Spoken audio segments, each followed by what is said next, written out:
Well, with the number of hockey injuries seemingly increasing, especially those of a severe nature, many minor hockey organizations are looking at ways to make the game safer. That includes the Medicine Hat Minor Hockey Association, who last year formed a committee in charge of exploring new options that would reduce player risk when they stepped onto the ice. What they came up with appears to be a step in the right direction and something that may be mandatory across Canada in the future.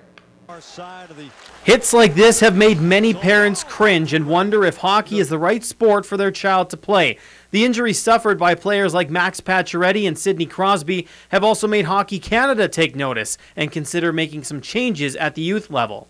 I think Hockey Canada is seeing that they're starting to feel some of the pressure of what science is starting to show from the side of these contact injuries. At a recent summit, Hockey Canada announced they will look at offering more non-contact options to youth recreational players, something the Medicine Hat Minor Hockey Association implemented this season at the Bantam and Midget levels. In addition to the top tier of rep hockey, the lower tier of House League has been split into two. So what we've done is we've added a third option for children at those age groups where they can still hit, they'll travel, they'll play in the Central Alberta Hockey League, and that then frees up the pure recreation player that wants to play in town to play no-hit hockey. In Ontario, it's mandated that all youth recreational hockey be non-contact. Dr. Bourassa believes it will be tough to change people's mentality, as some feel it ruins the Canadian style of the game, hard checking and with an edge. I feel for any of the organizers with Hockey Canada, with Medicine Hat Minor Hockey, trying to do the right thing for the youth,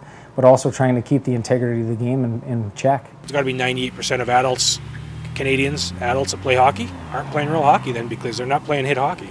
With some kids dropping out of minor hockey due to the injury risks, the option to play a non-contact version of the game is likely welcome, though it may take a little while for the idea to catch on. We're going to have some growing pains this year, so people are kind of taking a wait and see. How's this going to look? What's it going to look like?